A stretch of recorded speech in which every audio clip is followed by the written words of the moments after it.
हाँ तो हो जाता नो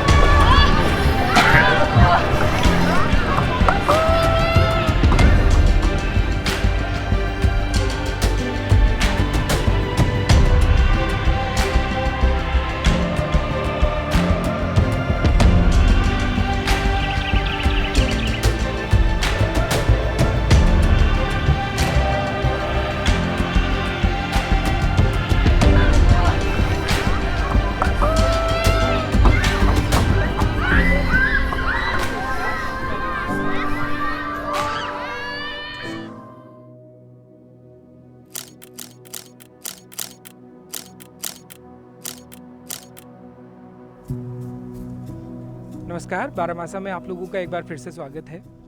आज एक और विलेज टूर पर आप लोगों को लेकर चलते हैं और ये जो विलेज है इसका आप लोगों ने जब भी नाम सुना होगा उसके साथ में कई तरह के बहुत इंटरेस्टिंग फैक्ट्स सुने होंगे। इस गांव का नाम है ओसला और ये रवाई क्षेत्र का सबसे दूरस्थ गांव है। इसके बाद यहाँ से पीछे हैबिटेट नहीं है। यहाँ से हर की दून का ट्रैक किया जाता है और ये एक तरह से उस बेस कैंप भी है हर की दून के ट्रैक का। और जैसा कि मैंने अभी बताया कि आपने बहुत इंटरेस्टिंग तरीके से इसका नाम सुना होगा, तो अगर आप गूगल करेंगे या ओसला के बारे में पढ़ेंगे तो बड़ी चौंकाने वाली एक बात आपको जानने को मिलेगी कि इस गांव में दुर्योधन का एक मंदिर है और दुर्योधन की पूजा की जाती है। इसके पीछे की मान्यता ये है कि पांडवों के अज्ञातवास के दौरान दुर्योधन उन्हें तलाशता हुआ इस क्षेत्र में पहुंचा था और उसे ये इलाका इतना पसंद आया कि उसने यहाँ के जो स्थानीय देवता थे यानी महासु देवता, उनसे निवेदन किया कि उसे यहाँ बसने के लिए कुछ ज़मीन दे दी जाए।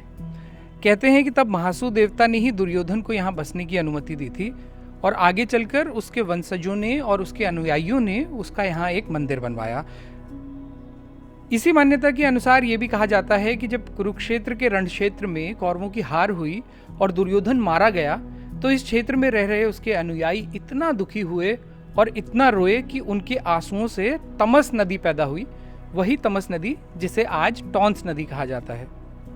सदियों से इस क्षेत्र के कई गांवों में दुर्योधन और कर्ण की पूजा होती रही है।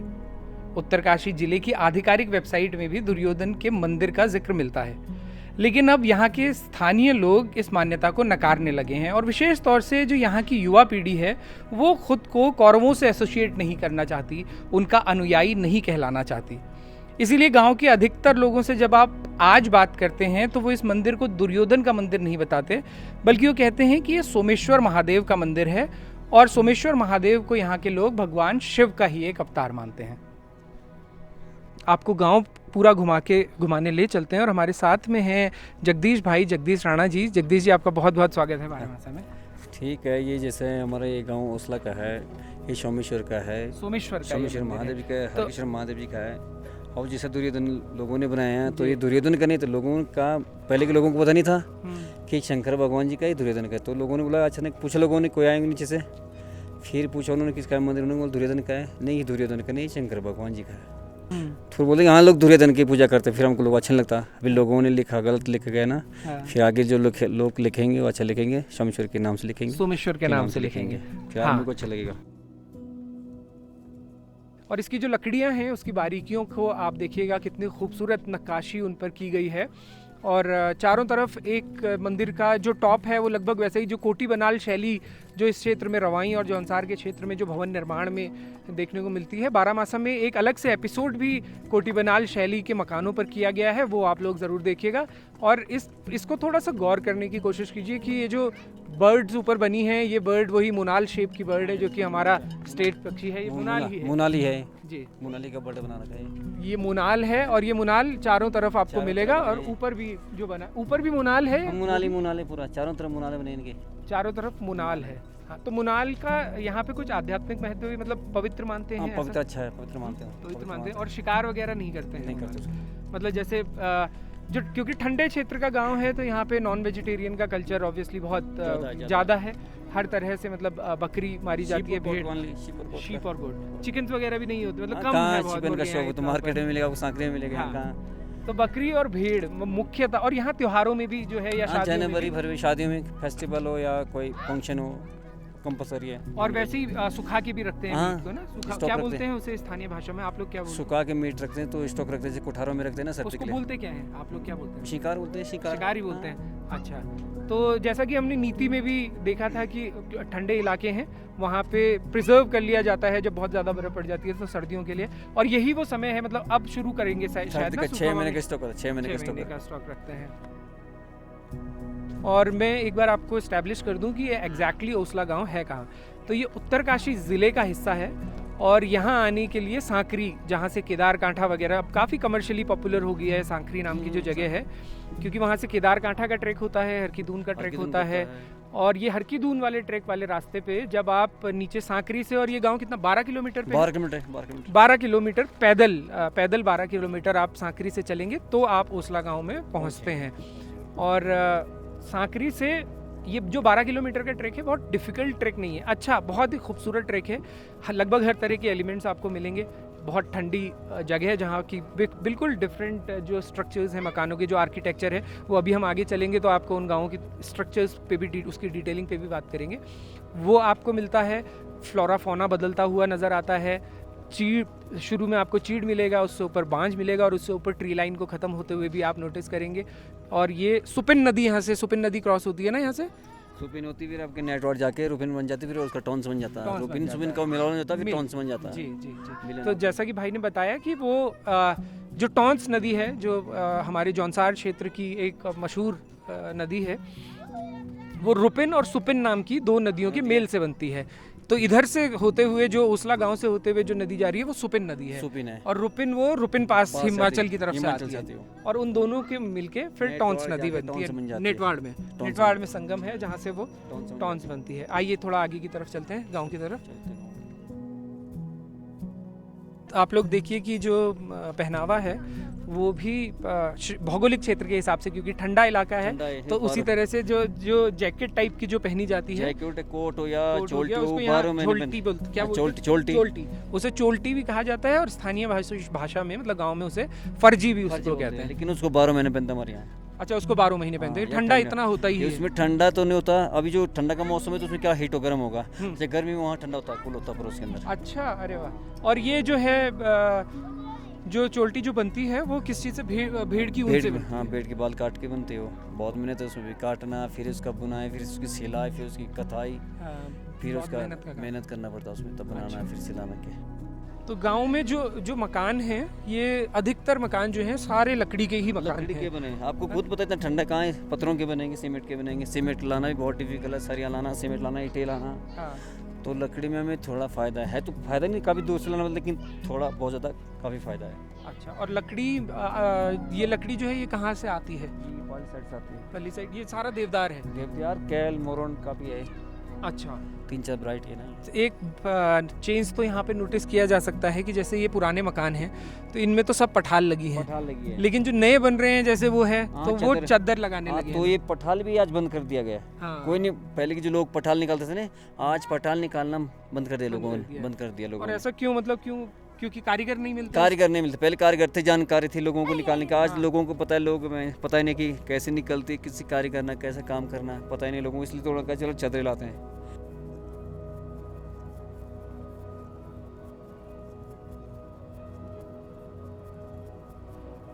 अच्छा, ये जो दिख रहे हैं ये क्या है? ये लोगों ने घास के लिए बनाए? कोठार है, कोठार। ये नहीं मेरे रहता है, पूरे 6 महीने के राशन अभी भरना है। 6 महीने के बाद जब 12 में से क्या बारिश होती ना, सितंबर, अक्टूबर, नवंबर के लिए भरना है। अच्छा, ये सर्दी का, गर्मी का स्टॉक था। ये कोठार है, हमारे स्टॉक है। तो ये कोठार है। कोठार एक बार आज देखते हैं। तो जो कोठार को प्रॉपर मतलब राशन भी रखते हैं इसमें?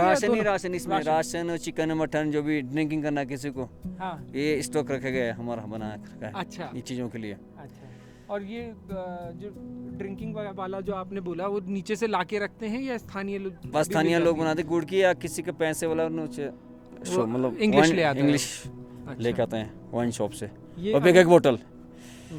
ये बंद है या खुला होगा? किसी का कोठार खुला होगा? तेरा खुला है मेरा? खुला है, वहाँ देखो खुला है ना। आओ एक बार उसका ये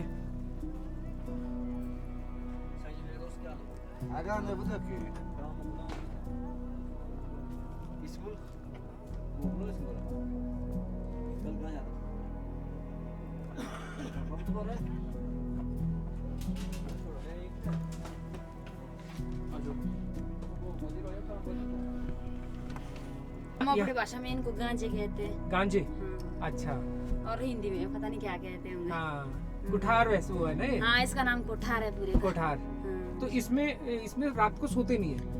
नहीं सोते इसमें, राशन पानी इसमें सिर्फ बिस्तर- राशन पानी रहता है। हाँ, और आलू जो भी छिमी जो भी अपने जो है ना वो राशन पानी सो रहता है इसमें। अच्छा, तो यहाँ पे ज्यादातर राशन पानी नीचे रहता है इसमें? नीचे रहता है। तो नीचे इसमें चूहे वगैरह नहीं आते? नहीं आते, बिल्कुल एकदम सेट हो रखा है, देख लो ना। हाँ, सेट है। तो इसको फिर ठीक ठाक भी करना पड़ता है, सफाई कैसे या नहीं, कुछ नहीं, कुछ नहीं? बस बचपन से ऐसा है भाई, जैसे जब से बनाया होगा। अच्छा, तब से ऐसा आप इसी गांव के हैं या शादी होके आए यहाँ? नहीं, शादी हो गई। अच्छा, वैसे कौन से गांव के हैं आप? फिताड़ी से हूँ मैं। फिताड़ी से। जी। क्या नाम हुआ आपका?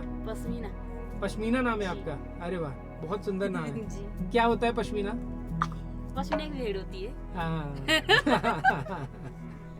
क्या करे, पहले और मेरे माँ बाप ने रख लिया। हाँ, भेड़ी होती है पश्मीना। पश्मीना की उसकी बहुत महंगी कपड़े बिकते हैं फिर पश्मीना के, जी। बहुत महंगे, जी, है ना? मेरे कपड़े बहुत महंगे बिकते होंगे। तो इसमें नीचे राशन पूरा 12 महीने सुरक्षित रहता है? 6 महीने के लिए एक बार। हाँ। 6 महीने के लिए एक बार, अच्छा। मतलब साल में जो है 2 बार राशन भरे जाती है उसला में। अच्छा, इतनी और हुआ तो ये राशन बाजार से लाके भरते हैं या बाजार कुछ से। यहाँ का भी होता है? कुछ यहाँ का भी होता है, जैसे यहाँ क्या क्या है? जैसे यहाँ गेहूँ हाँ। और क्या बोलते हैं राजमा और थोड़ा आलू अच्छा। और क्या क्या, और हमारे भाषा में वो माशा नहीं होता, हाँ हाँ हाँ। माशा जिसको हम माशा। नीचे बेचते हैं। हाँ। हाँ। फिर वहाँ से राशन लाते हैं। अच्छा, वो क्या, एक बार दिखाइए मारसा, जरा रखा है?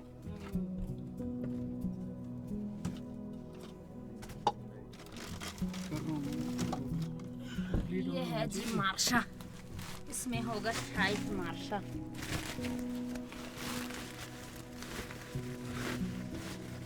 ये है जी अच्छा, ये है मारसा। हाँ, तो ये जो इसी को चौलाई, इसी को बोलते हैं चौलाई? चौलाई। या चौलाई अलग भी थोड़ा? हाँ, बोलते होंगे शायद, अच्छा ज्यादा मैं नहीं जानती। अच्छा, हाँ। ये मारसा हुआ। तो हाँ, ये चौलाई ये बोलते ये हैं। ज्यादा अच्छा बिकता है यहाँ। बहुत ज्यादा। और आप अगर क्या, इकट्ठा होगा तो 2 कट्टे राशन इसका के। क्या क्या बनता है यहाँ गाँव में? क्या क्या इसका तो क्या बनता, कुछ नहीं बनता। क्या बनता नहीं, जैसे आप लोग क्या बनाते हैं इसका? क्या इसका क्या? आटा। आटा? और रोटी। हाँ, रोटी रोटी। बनाते हैं। अच्छा। दबी दिमाग में आया, रोटी बनाते हैं। रोटी अच्छा। बनाते हैं इसकी। अच्छा, रोटी के लिए होता है ना ये। ठीक। तो ये यहीं पिस जाता होगा ना नीचे घराट में? जी, उधर पर है, उधर अच्छा। नीचे भी है, उधर भी है। तो यहाँ इसमें कभी जैसे आप बंद कर देते हो, यहाँ तो कोई नहीं रहता, चोरी नहीं होती गांव में? क्यों होती है चोरी? नहीं, सब एक दूसरे को जानते हैं, विश्वास करते हैं। नहीं, कुछ चोरी नहीं करते। ऐसे नहीं होता कभी इसमें ओबरा में चोरी हो गई इसमें? नहीं, नहीं होती? बिल्कुल नहीं। अच्छा कोई लड़के लोग नौटंकी करेंगे तब, बाकी नहीं। अच्छा। जैसे मजाक करते हैं ना। हाँ, हाँ, हाँ। वैसे। वैसे बाकी नहीं होता? हाँ, बाकी नहीं होता, बाकी नहीं करते। अच्छा, बहुत चलो अच्छी ठीक चीज़ है, आपका नाम बहुत अच्छा है। जी।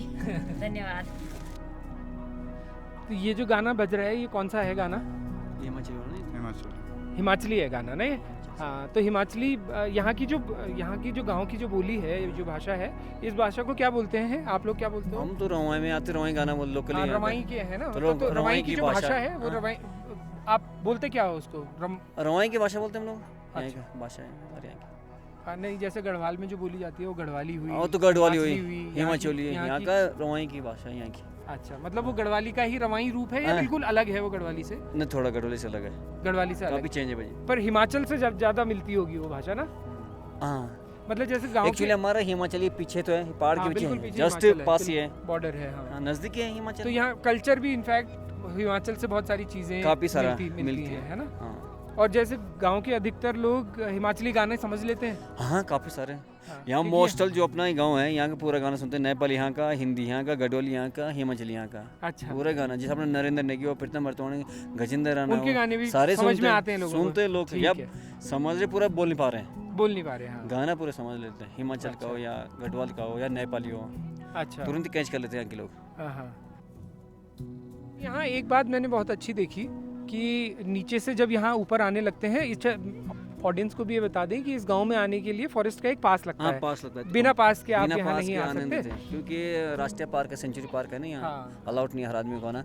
आना है तो अपना पास लेके आएगा। और उसका हर दिन का चार्जेस है, charges 50 रुपीज़, चुकाने 50 रुपीज़ 50 रुपीज़ एक इंसान की पर एक पर्सन दिन का का, चार्ज। पर पर्सन का। तो अगर आपको 4 दिन के लिए यहाँ आना है तो वो 50 रुपये पर डे के हिसाब से आपके चार्जेस लगेंगे, और जितने भी लोग हैं वो पर पर्सन पर डे के हिसाब से ये चार्ज लगता है। लेकिन एक अच्छी बात ये है कि बिना लोकल गाइड के वो पास नहीं बनता। पास नहीं बनता, लोकली को लेना जरूरी है। किसी लोकल गाइड को आपको करना ज़रूरी है। ये तो ये सा- इस मायने में भी अच्छा है कि उससे कम से कम गांव के लोकल लोगों को भी रोजगार भी मिलता रोजगार है। मिले और उसको टूरिस्ट को दिक्कत ना पहुंचे, या टूरिस्ट को कोई रास्ते में भटक गए, इधर उधर भटक गए, कोई दिक्कत ना हो जाए, मर जाएगा, कोई दिक्कत नहीं। तो गवर्नमेंट ने ये रूल कर रखे कि लोकल को लेना जरूरी है और पास बनाना जरूरी है, उनकी सेफ्टी है वो। तो फॉरेस्ट का पास लेकर और किसी लोकल को साथ में लेकर फिर इस गांव तक आप पहुंच सकते हैं। तो अभी हम, और इस गांव में अब काफ़ी सारे होम स्टेज भी खुल चुके हाँ, हैं, काफी सारे जहाँ पे अमूमन सीजन टाइम पे जैसे कोई आता है तो होम स्टे में क्या चार्जेस होते हैं? अब डिफरेंट है, 500 समथिंग होगा। 500 में उसका रहना रहना, खाना, एक पीना। दो रात का खाना और एक सुबह नाश्ता, रात का खाना, या स्नैक्स हो या लंच हो या ब्रेकफास्ट हो, पूरा ऑलमोस्ट सुबह तक लगभग 500 रुपये पर हेड में। हाँ, फॉर एग्जांपल। और हर महीने या बदलता भी है, जैसे भीड़ नहीं, ज़्यादा नहीं, होती है तो रेट ज़्यादा नहीं? बदलेगा नहीं। अच्छा, तो ये रेट है लगभग 500 रुपये पर पर्सन में। इजीली आप लोग यहाँ स्टे कर सकते हैं। और नेटवर्क्स यहाँ पे बिल्कुल नहीं चलते हैं, तो नेटवर्क का तो बहुत सुविधा नहीं है, कुछ नहीं है यहाँ पे। बहुत दिक्कत है। तो यहाँ जब भी आएँ तो ये मान के आएँ कि 2-3 दिन के लिए या जितने समय भी आप यहाँ रुक रहे हैं उतने समय के लिए आपका मोबाइल फ़ोन यहाँ नहीं काम करेगा। हालांकि गांव में एक वाईफाई वाला फ़ोन लगा है, हाँ वाईफाई लगा है, गवर्नमेंट लगा रखा है प्रधान के थ्रू। प्रधान की, तो वो ग्राम प्रधान के पास है। तो आप लोगों को भी अगर इमरजेंसी में बात करनी है कहीं तो वहाँ से कर सकते हैं। ये एक्चुअली लाइट वाला है, लाइट आएगी तो चलेगा, लाइट आएगी नहीं चलेगा। अच्छा, और वो उसमें उसके पैसे पड़ते हैं आप लोगों को? हाँ नहीं है, फ्री है, वो फ्री है। फ्री ऑफ कॉस्ट है। अच्छा, चलिए, तो ये अच्छी बात है। एक गांव में एक सैटेलाइट फ़ोन है, मतलब वहाँ से इमरजेंसी टाइम पे बात की जा सकती है। और वरना सांकरी में भी कुछ जियो वगैरह के हाँ, जियो अभी लॉन्च हुआ, जो अभी हाल ही में जियो खुला, 2 महीने हो गया, हाँ मार्च से, मतलब मई में ओपन हुआ ये। जी। इसको कहते हैं ओबरा। ओबरा है ये। तो गाय और बैल इसमें रहते हैं, और इसकी देखिए जो लगभग ये ज़मीन से 5 फीट ऊंचा है, और इसके ऊपर फिर अपने रहने का निवास होता है। तो ज़मीन से क्योंकि वो लगा हुआ नहीं है, 5 फीट का गैप है, और फिर मोटी वुडन लॉग्स हैं जिनके ऊपर बिस्तर लगाए जाते हैं, तो इसलिए ठंडा होने की कोई गुंजाइश नहीं है, क्योंकि ज़मीन से बहुत ऊपर उठ के वो बनता है। पहले 3 मंजिल बना रहे थे, पर अब ये जैसे ही 4 बनाए, ये गाय के लिए है, ये भेड़ के लिए, ये भी भेड़ के लिए, ऊपर अपने लिए है। ओह पहले अच्छा। बनाते लोग, अब ऐसे नहीं। अच्छा, ऐसा और नहीं ये बना। सब है छोटी छोटी मंजिल, तो छोटी कितनी, 5-5 फुट, 4-4, 5-5 फुट का होगा। 5-5 फुट का है, 5-5 फुट का है। 5-5 फुट का है। ये देखिए, ये यहीं तक 3 फ्लोर्स हो गए। रोहित, एक बार पीछे भी देखना कि ये 3 फ्लोर्स यहीं पे हो चुके हैं। ये नीचे गायों का है, गाय और बैल यहाँ रहते हैं, इसमें भेड़ और बकरियाँ इसमें रहती हैं, और सबसे ऊपर भी भेड़ बकरियाँ रहती हैं। ये 4 अभी बना है, पहले 3 का होता था। हाँ, पहले 3 का होता था, किसी किसी का 4 का है, किसी अच्छा। का 3 का होता तो था। मतलब सबसे नीचे रहती थी गाय, उसके ऊपर भेड़, भेड़। और फिर सबसे ऊपर खुद लोग सबसे ऊपर रहते थे। बस किचन के लिए लोग नीचे आते थे। ना किचन भी अंदर ही है। किचन भी ऊपर ही है। हाँ, ऊपर ही रहे। अच्छा, तो अब जैसे अब तो लोगों ने बाहर बना दिए ना, चेंज कर दिया, नहीं तो ऊपर ही रहते। सर्दी में तो वहीं रहते हैं, सिस्टम हटा दिया लोगों ने, वहाँ कमरे बना दिए रहने के लिए। सर्दी में वहीं रहते और हैं। नीचे वाले कमरे भी अपने रहने बना दिए, गाय के लिए थोड़ा अलग से अब बना जैसे ये भेड़ के लिए बना था मैंने, ये पीछे वाला ये मेहमान के लिए बना लिया, अच्छा, और ये भी मेहमानों के लिए बना लिया, ऊपर भी मेहमानों के लिए बना लिया।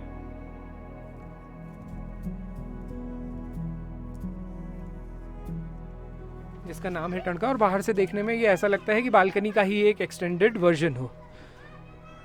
और अंदर से आप देखेंगे इसे तो ये एक तखत की शेप का है, बिल्कुल लेट करके यहाँ पर आप दोपहर की धूप का बहुत अच्छे से आनंद लेते हैं।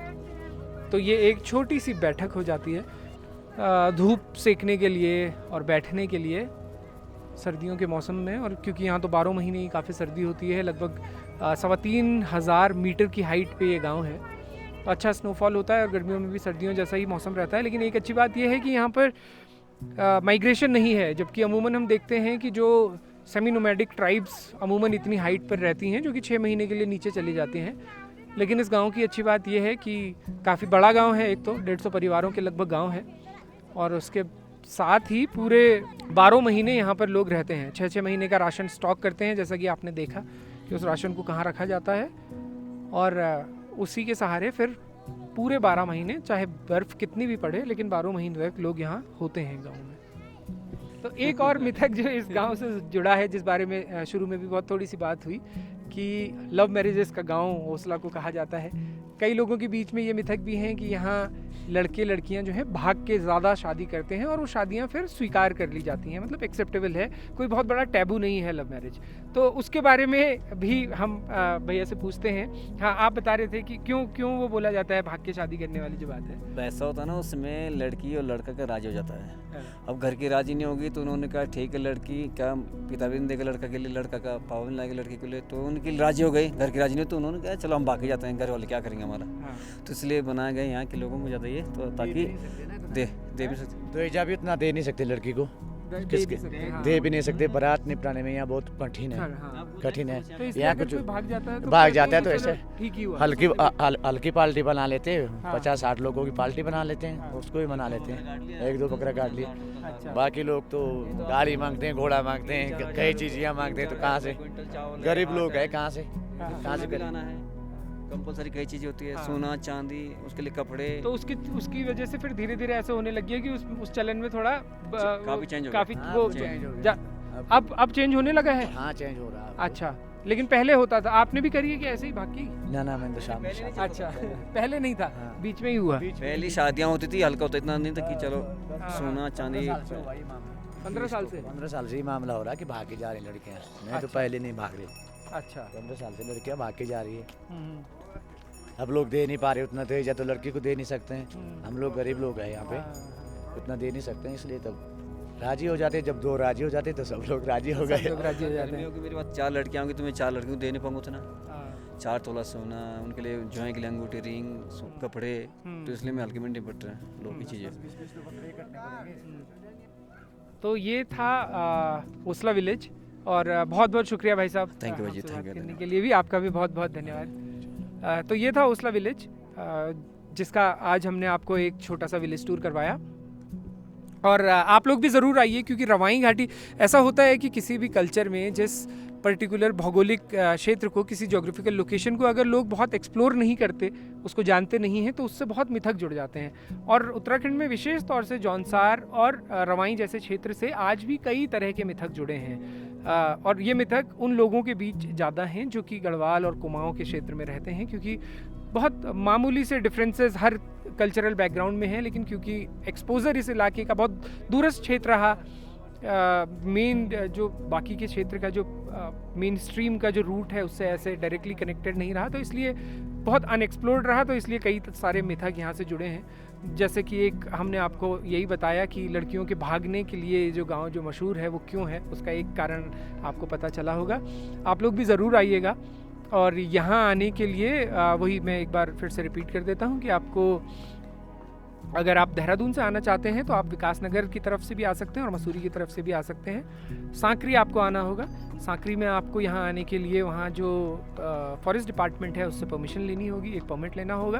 किसी लोकल गाइड के साथ में आप यहाँ आएंगे, और ओसला विलेज में लगभग 12 किलोमीटर का ट्रैक करने के बाद आप यहाँ पहुँच सकते हैं। बहुत डिफ़िकल्ट ट्रैक नहीं है, तो ज़रूर आइएगा और ख़ुद एक्सप्लोर कीजिएगा, और कमेंट करके बताइएगा कि ये कार्यक्रम आपको कैसा लगा। देखते रहिएगा 12 मासा। शुक्रिया।